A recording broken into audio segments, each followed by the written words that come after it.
नमस्कार साथियों, स्वागत है अपना ही YouTube channel vision online classes में। आज हम फिर से एस एस जी डी का जो प्रैक्टिस सेट चल रहा है 2025 के लिए, जिनका भी एग्ज़ाम यानी आने वाला एग्ज़ाम फरवरी में है एस एस जी डी का, उस उसके देखते हुए हम प्रैक्टिस सेट डेली एक प्रैक्टिस सेट कराते हैं एस एस जी डी के लिए जी के जी एस, जिसमें क्वेश्चन रहता है। आज प्रैक्टिस सेट 37 लेकर आए हैं। इसके पहले हम 36 प्रैक्टिस सेट करा चुके हैं, जो चैनल के प्ले लिस्ट में होगा एस एस जी डी के नाम से बनकर प्ले लिस्ट, वहाँ से आप देख सकते हैं वीडियो को। काफ़ी मस्ट इंपॉर्टेंट प्रैक्टिस सेट कराए हैं, जो नए सिलेबस के अनुसार हम कराए हैं। काफ़ी अति महत्वपूर्ण प्रश्न कराए हैं। चलिए, आज के सेशन को स्टार्ट करने से पहले अगर आप मेरे चैनल को सब्सक्राइब नहीं किए हैं तो प्लीज़ चैनल को सब्सक्राइब कर लेना और बेल आइकन को भी प्रेस कर लेना। चलिए आगे बढ़ते हैं क्वेश्चन की तरफ। पहला नंबर क्वेश्चन है, वन नीति के अनुसार कितने प्रतिशत क्षेत्र वनों से आच्छादित होना चाहिए? तो आपका ऑप्शन है 15% कि 25% कि 33% कि 20%। तो चलिए क्वेश्चन नंबर 1 का आंसर लगाइए आप लोग। क्या होने वाले इस क्वेश्चन का राइट जवाब? ये भी मस्ट वीवीआई क्वेश्चन है, जो एसएससी एग्जाम में काफ़ी बार क्वेश्चन पूछा जा चुका है। तो चलिए क्वेश्चन नंबर 1 का आंसर होने वाला है option number C E J correct हो जाएगा, यानी 33% हो जाएगा। 33% हो जाएगा, सी ई जे करेक्ट हो जाएगा। आगे बढ़ते हैं क्वेश्चन नंबर 2 की तरफ। क्वेश्चन नंबर 2 है, विधान परिषद के सदस्य के लिए न्यूनतम आयु है। जो विधान परिषद होता है उसके सदस्य के लिए न्यूनतम आयु कितनी होनी चाहिए? तो आपका ऑप्शन है 25 वर्ष, 30 वर्ष, 35 वर्ष कि 40 वर्ष। तो चलिए क्वेश्चन नंबर 2 का आंसर लगाइए आप लोग। क्या होने वाला इस क्वेश्चन का राइट जवाब? विधान परिषद के सदस्य के लिए न्यूनतम आयु कितनी होनी चाहिए? तो चलिए क्वेश्चन नंबर 2 का आंसर होने वाला है option number V E J correct हो जाएगा, यानी 30 वर्ष होना चाहिए। वी ई जे करेक्ट हो जाएगा। आगे बढ़ते हैं क्वेश्चन नंबर 3 है, डार्विन का पुस्तक on the origin of species कब प्रकाशित हुई थी? तो डार्विन का जो पुस्तक था on the origin of species कब प्रकाशित हुई थी? तो आपका ऑप्शन है 1849 में कि 1859 में कि 1869 में कि 1879 में। तो चलिए क्वेश्चन नंबर 3 का आंसर लगाइए आप लोग। क्या होने वाले इस क्वेश्चन का राइट जवाब? ये भी मस्ट वीवीआई क्वेश्चन है, जो एसएससी में यह क्वेश्चन पूछा जा चुका है। तो चलिए क्वेश्चन नंबर 3 का आंसर होने वाला है option number V E J correct हो जाएगा, यानी 1859 में प्रकाशित की गई थी। वी ई जे करेक्ट हो जाएगा। आगे बढ़ते हैं क्वेश्चन नंबर 4 की तरफ। क्वेश्चन नंबर 4 है, दक्षिणी पठार की सभी बड़ी नदियां निम्नलिखित में से एक को छोड़कर बंगाल की खाड़ी में विलीन होती है। तो कौन सी नदी विलीन होती है बंगाल की खाड़ी में? तो आपका ऑप्शन है गोदावरी, नर्मदा, महानदी की कृष्णा नदी। चलिए क्वेश्चन नंबर 4 का आंसर लगाइए आप लोग। क्या होने वाले इस क्वेश्चन का राइट जवाब? मस्ट वीवीआई क्वेश्चन है, भी है एसएससी में यह क्वेश्चन बार बार पूछा जाता है। तो चलिए क्वेश्चन नंबर 4 का आंसर होने वाला है option number V E J correct हो जाएगा, यानी नर्मदा नदी हो जाएगा। वी ई जे करेक्ट हो जाएगा। आगे बढ़ते हैं क्वेश्चन नंबर 5 की तरफ। क्वेश्चन नंबर 5 है, शारदा अधिनियम का संबंध किससे है? तो शारदा अधिनियम का संबंध किससे है? तो आपका ऑप्शन है बाल विवाह कि सती प्रथा कि विधवा पुनर्विवाह की शिशु हत्या। तो चलिए क्वेश्चन नंबर 5 का आंसर लगाइए आप लोग। क्या होने वाले इस क्वेश्चन का राइट जवाब? शारदा अधिनियम का संबंध किससे है? तो चलिए क्वेश्चन नंबर 5 का आंसर होने वाला है option number V E J correct हो जाएगा, यानी सती प्रथा के लिए है। क्या है? सॉरी 5 का आंसर होने वाला है ऑप्शन नंबर ए ई जे करेक्ट हो जाएगा, यानी बाल विवाह के लिए है। 5 का आंसर क्या हो जाएगा? ए हो जाएगा। शारदा अधिनियम का संबंध किससे है? तो बाल विवाह से हो जाएगा। आगे बढ़ते हैं क्वेश्चन नंबर 6 है, तरंग और कण दोनों ही की प्रकृति दर्शाने वाले कण हैं। तो तरंग और कण की दोनों ही प्रकृति दर्शाने वाला कौन सा कण है? तो क्वेश्चन है प्रोटॉन इलेक्ट्रॉन, मेसॉन कि न्यूट्रॉन। चलिए क्वेश्चन नंबर 6 का आंसर लगाइए आप लोग, क्या होने वाला इस क्वेश्चन का राइट जवाब। तरंग और कण दोनों ही प्रकृति दर्शाने वाले कण हैं। तो चलिए क्वेश्चन नंबर 6 का आंसर होने वाला है ऑप्शन नंबर वी इजे करेक्ट हो जाएगा, यानी इलेक्ट्रॉन हो जाएगा। वी इजे करेक्ट हो जाएगा। आगे बढ़ते हैं क्वेश्चन नंबर 7 की तरफ। क्वेश्चन नंबर 7 है, निम्नलिखित में से कौन सा जंतु द्विलिंगी होता है।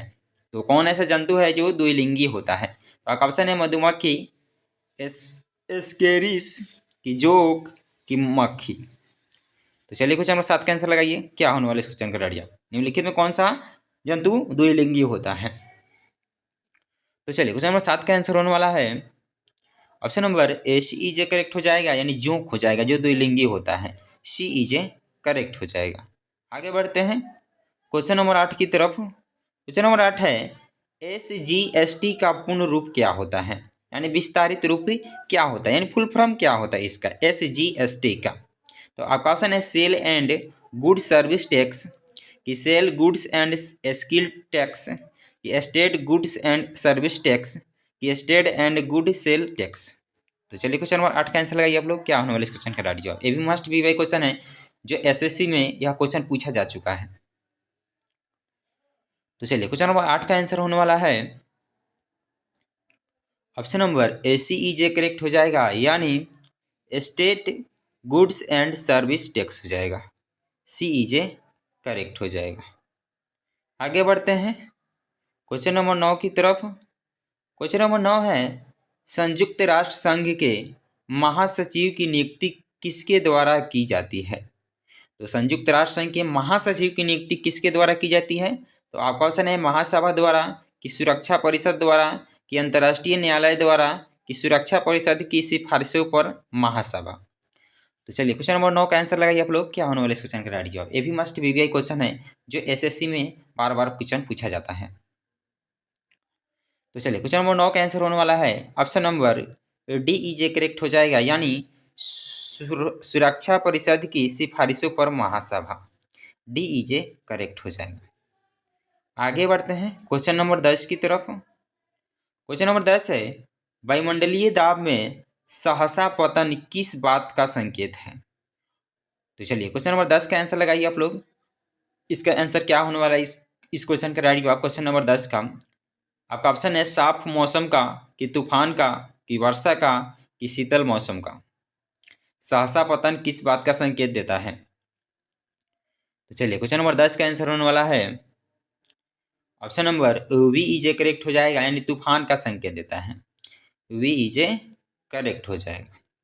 आगे बढ़ते हैं क्वेश्चन नंबर 11 की तरफ। क्वेश्चन नंबर 11 है, वित्त आयोग का गठन कितने अवधि के लिए होता है। तो आपका ऑप्शन है 2 वर्ष के लिए, प्रति वर्ष के लिए, कि 5 वर्ष के लिए, कि राष्ट्रपति की इच्छा के अनुसार जब और जैसे। तो चलिए क्वेश्चन नंबर 11 का आंसर लगाइए आप लोग, क्या होने वाले इस क्वेश्चन का राइट जवाब। वित्त आयोग का गठन कितने अवधि के लिए किया जाता है, यानी कितने वर्ष के लिए किया जाता है।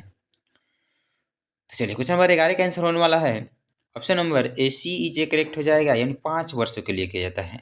सी ई जे करेक्ट हो जाएगा।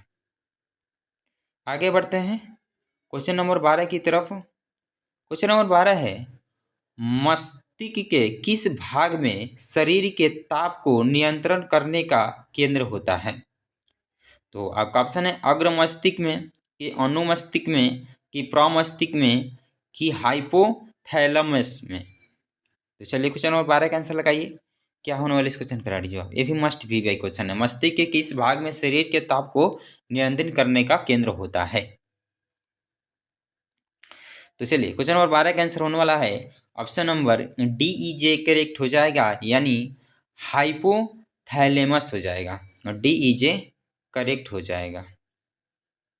आगे बढ़ते हैं क्वेश्चन नंबर 13 है।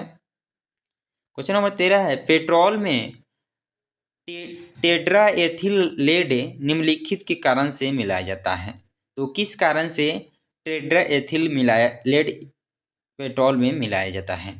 तो क्वेश्चन है, इसे जमने से रोकने के लिए, इसके क्वथनांक को बढ़ाने के लिए, कि इसे प्रज्वलनांक या स्फुरणांक को बढ़ाने के लिए, कि इसके एंटी नॉकिंग दर को बढ़ाने के लिए। तो चलिए क्वेश्चन नंबर 13 का आंसर लगाइए आप लोग, क्या होने वाला इस क्वेश्चन का राइट जवाब। पेट्रोल में जो टेट्राएडिल लेड मिलाया जाता है वह किसके लिए मिलाया जाता है। चलिए क्वेश्चन नंबर 13 का आंसर होने वाला है ऑप्शन नंबर DEJ करेक्ट हो जाएगा, यानी इसके एंटी नॉकिंग दर को बढ़ाने के लिए DEJ करेक्ट हो जाएगा। आगे बढ़ते हैं क्वेश्चन नंबर 14 की तरफ। क्वेश्चन नंबर 14 है गन्ने की शक्कर को ग्लूकोज तथा फ्रुक्टोज में जल अपघटित करने वाला एंजाइम है। तो ऑप्शन है लाइपेज कि इन्वर्टेज कि जाइमेज कि डाइएस्टेज। तो चलिए क्वेश्चन नंबर 14 का आंसर लगाइए आप लोग, क्या होने वाला इस क्वेश्चन का राइट जवाब। ये भी मस्ट VBI क्वेश्चन है।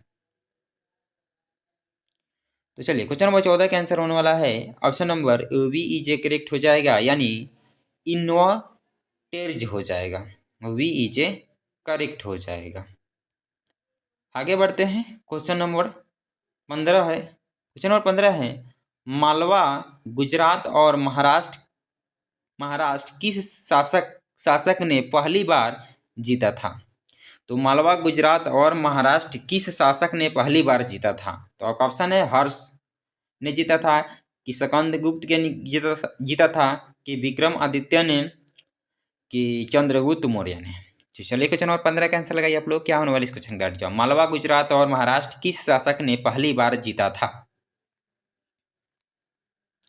तो चलिए क्वेश्चन नंबर 15 का आंसर होने वाला है ऑप्शन नंबर DEJ करेक्ट हो जाएगा, यानी चंद्रगुप्त मौर्य हो जाएगा। DEJ करेक्ट हो जाएगा। आगे बढ़ते हैं क्वेश्चन नंबर 16 की तरफ। क्वेश्चन नंबर 16 है सांची किस कला एवं मूर्तिकला का निरूपण करता है। तो सांची किस कला एवं मूर्तिकला का निरूपण करता है। तो ऑप्शन है जैन, बौद्ध, ईसाई कि मुस्लिम। चलिए क्वेश्चन नंबर 16 का आंसर लगाइए आप लोग, क्या होने वाला इस क्वेश्चन का राइट जवाब। ये भी मस्ट VBI क्वेश्चन है, जो SSC में यह क्वेश्चन पूछा जा चुका है। तो चलिए क्वेश्चन नंबर 16 का आंसर होने वाला है ऑप्शन नंबर VEJ करेक्ट हो जाएगा, यानी बौद्ध हो जाएगा। VEJ करेक्ट हो जाएगा। आगे बढ़ते हैं क्वेश्चन नंबर 17 की तरफ। क्वेश्चन नंबर 17 है मेगास्थनीज ने भारतीय समाज को कितनी श्रेणियों में विभाजित किया। तो ऑप्शन है 4, 5 कि 6 कि 7। चलिए क्वेश्चन नंबर 17 का आंसर लगाइए आप लोग, क्या होने वाला इस क्वेश्चन का राइट जवाब। ये भी मस्ट VBI क्वेश्चन है। मेगास्थनीज ने भारतीय समाज को कितने श्रेणियों में बांट दिया। तो चलिए क्वेश्चन नंबर 17 का आंसर होने वाला है ऑप्शन नंबर DEJ करेक्ट हो जाएगा, यानी 7 श्रेणियों में बांट दिया। DEJ करेक्ट हो जाएगा। आगे बढ़ते हैं क्वेश्चन नंबर 18 है कौटिल्य के अर्थशास्त्र में किस पहलू पर प्रकाश डाला गया है। तो ऑप्शन है धार्मिक जीवन पर, कि आर्थिक जीवन पर, कि सामाजिक जीवन पर, कि राजनीतिक नीतियों पर। तो चलिए क्वेश्चन नंबर 18 का आंसर लगाइए आप लोग, क्या होने वाले इस क्वेश्चन का राइट जवाब। कौटिल्य के अर्थशास्त्र में किस पहलू पर प्रकाश डाला गया है। तो चलिए क्वेश्चन नंबर 18 का आंसर होने वाला है ऑप्शन नंबर DEJ करेक्ट हो जाएगा, यानी राजनीतिक नीतियों पर प्रकाश डाला गया है। DEJ करेक्ट हो जाएगा। आगे बढ़ते हैं क्वेश्चन नंबर 19 की तरफ। क्वेश्चन नंबर 19 है निम्न में से कौन सा क्षेत्र अशोक के साम्राज्य में सम्मिलित नहीं था। तो ऐसा कौन सा क्षेत्र था जो अशोक के साम्राज्य में सम्मिलित नहीं था। अब ऑप्शन है बिहार, श्रीलंका, कलिंग या पाकिस्तान। चलिए क्वेश्चन नंबर 19 का आंसर लगाइए आप लोग, क्या होने वाले इस क्वेश्चन का राइट जवाब। ये भी मस्ट VBI क्वेश्चन है, जो हर बार SSC यह क्वेश्चन पूछता है। तो चलिए क्वेश्चन नंबर 19 का आंसर होने वाला है ऑप्शन नंबर VEJ करेक्ट हो जाएगा, यानी श्रीलंका। VEJ करेक्ट हो जाएगा। आगे बढ़ते हैं क्वेश्चन नंबर 20 की तरफ। क्वेश्चन नंबर 20 है किस स्तंभ में अशोक ने स्वयं को मगध का सम्राट बताया है। तो ऑप्शन है भाब्रू स्तंभ, कि क्वीन स्तंभ, कि रूमिनदेई स्तंभ, कि मस्की का लघु स्तंभ। तो चलिए क्वेश्चन नंबर 20 का आंसर लगाइए आप लोग, अशोक ने स्वयं को मगध का सम्राट किस स्तंभ में बताया है। तो चलिए क्वेश्चन नंबर 20 का आंसर होने वाला है ऑप्शन नंबर AEJ करेक्ट हो जाएगा, यानी भाब्रू स्तंभ हो जाएगा। AEJ करेक्ट हो जाएगा। चलिए आज के लिए इतना ही था, फिर मिलते हैं नेक्स्ट वीडियो में। अगर वीडियो आपको अच्छा लगा हो तो प्लीज़ वीडियो को ज़्यादा से ज़्यादा लोगों तक शेयर कर दीजिएगा और चैनल को भी सब्सक्राइब कर लीजिएगा, जिससे आने वाला वीडियो का नोटिफिकेशन आपके पास समय समय पर पहुंचती रहे। डेली हम 7 बजे रात को एक प्रैक्टिस सेट लेकर आते हैं जीके जीएस का, जो एसएससी जीडी में काफ़ी फायदेमंद होने वाला है। चलिए, जय हिंद दोस्तों, आपका दिन शुभ हो और आपकी तैयारी अच्छी से चली हो। मात्र आपका एग्जाम का टाइम बच गया है, मात्र 30 दिन। चलिए फिर मिलते हैं कल, आज के लिए इतना ही।